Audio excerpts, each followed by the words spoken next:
తనకి మొన్న నామకరణం కూడా చేయడం జరిగింది. తన పేరు మెహర్ గీతాంకిత. మెహర్ గీతాంకిత అంటే దీనికి చెల్లా అంటే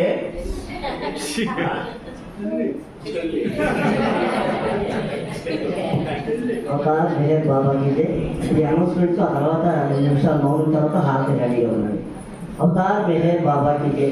బాబా వారి ఇచ్చతో ఈరోజు మన సోదరులు స్వర్గీయ కృష్ణస్వామి గారి కుటుంబ సభ్యులందరూ కూడా వారిని సంస్మరించుకుంటూ ప్రతి సంవత్సరం కూడా 99 నుంచి కూడా ఇప్పటి వరకు ప్రతి సంవత్సరం ఇదే డేటున ఈ బాబా కార్యక్రమాన్ని పెట్టుకుంటూ ఉన్నారు. అదేవిధంగా ఈ సంవత్సరం మన కేంద్రంలో ఈ కార్యక్రమాన్ని ఏర్పాటు చేసుకొని మనందరికీ ఆహ్వానించి వారి కుటుంబ సభ్యులందరూ కూడా హాజరై మనకి ప్రేమ విందు కూడా ఏర్పాటు చేశారు. కాబట్టి ప్రేమికులందరికీ ఆ ప్రేమ విందు స్వీకరించి వెళ్ళండి. ఆ కుటుంబ సభ్యులందరికీ కూడా మన కేంద్రం తరఫున హృదయపూర్వక జై బాబా ధన్యవాదాలు తెలియజేసుకుంటూ అవతార్ మెహర్ బాబాకి జై. ఇక మన కార్యక్రమాలకు వస్తే ఈ ఆదివారం నగర సంకీర్తన రంగప్రసాద్ గారు. ఈ ఆదివారం నగర సంకీర్తన మన రంగప్రసాద్ గారు మెహరాబాద్ వెళ్తున్న సందర్భంగా ఆ ముందు కూడా వారి గృహంలో ఈ సంకీర్తన కార్యక్రమం ఏర్పాటు చేసుకున్నారు. కాబట్టి ఉదయం 5:15కి వారి ఇంటి దగ్గర మనం బయలుదేరి ఆ పరిసర ప్రాంతాల బాబా వారి నామవ్యాప్తి చేసిన తర్వాత 6 గంటలకి వారి గృహంలో ప్రార్థనలు హాజరు జరుగుతాయి. కాబట్టి ఆ కార్యక్రమాలు కూడా ప్రేమికులందరూ హాజరై బాబా వారి ప్రారంభించి పొందవచ్చు. అవతార్ మెహర్ బాబా కీ జై. రేపు ఆదివారం జరిగే నగర సంకీర్తనలో మీరందరూ ప్రతి వాళ్ళు వచ్చి పాల్గొని బాబా వారి ప్రేమాశిస్సులు పొందవలసిందిగా మిమ్మల్ని అందరినీ హృదయపూర్వకంగా ఆహ్వానిస్తున్నాను. తప్పనిసరిగా చీకటి చలి అనుకోకుండా అందరూ శ్రద్ధగా వచ్చి బాబా ప్రేమను పొందాలని హృదయపూర్వకంగా ఆహ్వానిస్తున్నాను. అవతార్ మెహర్ బాబా కీ జై. అదేవిధంగా ఆదివారం మన కేంద్రంలో అన్నప్రసాద కార్యక్రమం జరుగుతుంది. ఆ కార్యక్రమాలు కూడా ప్రేమికులందరూ హాజరై బాబా ప్రేమాశిస్సులు పొందవచ్చున్నాను. ఈ ఆదివారం నాడు మనకి ప్రతి 3వ ఆదివారం మన నేర్సి శ్రీరామయ్య వస్తారు ఇప్పుడు కూడా. అదేవిధంగా ఈ ఆదివారం కూడా ఆయన తాలూకా ప్రసంగం 1 గంట పాటు ఉంటుంది. కాబట్టి ఆ కార్యక్రమాన్ని కూడా ప్రేమికులందరూ హాజరై బాబా వారి ప్రేమాశిస్సులు పొందవచ్చున్నాను. అదేవిధంగా 26వ తారీఖు మనం ప్రతి సంవత్సరం కూడా వాలంటీర్స్గా వెళ్ళే వారికి వీడిపోలు పలుకుతూ మన ధనుంజయ బ్రహ్మం గారు ఆ వాలంటీర్స్ అందరికి వీడిపోలు పలుకుతూ మన కేంద్రంలో సంకీర్తన కార్యక్రమం ఆ రోజు మధ్యాహ్నం 3:30 నుంచి 5:30 వరకు మన కేంద్రంలో ఏర్పాటు చేసుకున్నారు. ఆ కార్యక్రమాన్ని కూడా అందరూ హాజరై బాబా ప్రేమాశిస్సులు పొందవచ్చున్నారు. జై బాబా 26 మధ్యాహ్నం 5 ప్రేమికులందరూ వచ్చి బాబా ప్రేమ పొందవచ్చు. అవతార్ మెహర్ బాబా కీ జై.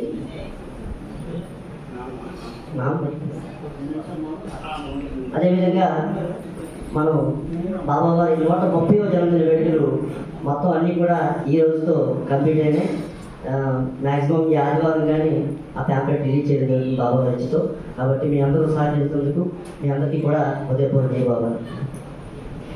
అలాగే చిన్న ఇష్యూ అంటే మా ఫ్యామిలీస్లో మా వనిత వాళ్ళ మామగారు మాకు వియంకులు పుత్తూరు ఉమామహేశ్వరరావు గారు వాళ్ళ తల్లి గారు అస్వస్థతకి గురయ్యి మెడికవర్లో ఉన్నారు. బట్ ఆవిడ ఒక రకంగా అదృష్టవంతురాలే. ఒక ఆవిడకి సంబంధించింది అయితే 84+. కానీ అయినా తల్లి అనేటువంటి ఒక తల్లి మనకి జన్మించిన తల్లి దూరం చేసుకోలేని దీంతో అప్పటి నుంచి దాదాపు 10 రోజులు అయిపోతుంది మెడికవర్లో ఉన్నారు. బట్ ఆవిడ అన్కాన్షియస్లో ఉంటూ కూడా నిన్న మన వెళ్ళేటప్పటికి కాన్షియస్లో వచ్చారు. మేము వెళ్ళి అక్కడికి వెళ్తే బాబాకి నా గురించి ప్రేయర్ చేశారా అని అడిగారు. అంటే ప్రేయర్ చేసామన్నా ఖచ్చితంగా బాబా వారు మీకు ఇంటికి తీసుకెళ్తారు అని కూడా చెప్పడం జరిగింది. ఆ బాబా ఫోటో కూడా అప్పుడు అంటే ప్రతిరోజు వెళ్తున్నాం. బట్ ఆ రోజు కాన్షియస్లో వచ్చారు ఆవిడ. నేను బాబాని నేను గుర్తుపెట్టుకున్నాను, బాబాని నేను ప్రార్థించాను అని కూడా చెప్పడం జరిగింది. అయితే అక్కడ నుంచి ఆయన హాస్పిటల్లో ఉంటూ కూడా బాబా ఈ ప్రేయర్లో పాల్గొనడానికి ఆయన కూడా వచ్చారు. మా ఆవిడ కొరకు మన ఈ మౌనంలోనే బాబా ఆవిడ్ని పూర్తి స్వస్థత చేకూర్చి ఇంటికి హాయిగా చేరడానికి కూడా మనం బాబాని మనం ప్రేయర్ చేద్దాం. అవతార్ మెహర్ బాబా కీ జై. అవతార్ మెహర్ బాబా కీ జై.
अवतार मेहर बाबा की जय. कार्तिक.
అందరినీ కావగనించి మా మధ్యన మసలావయ్యా జై జై మెహరు బాబా జై జై మెహరు బాబా జై జై మెహరు బాబా జై బాబా ముల్లోకాలే నీవు మా కోసం వచ్చావయ్యా జై జై మెహరు బాబా జై జై మెహరు బాబా జై జై మెహరు బాబా జై బాబా అందరినీ కావగనించి మా మధ్యన మసలావయ్యా జై జై మెహరు బాబా జై జై మెహరు బాబా జై జై మెహరు బాబా జై బాబా నీ నామం చేసిన ఎదలో ప్రేమ మొలకలేసావయ్యా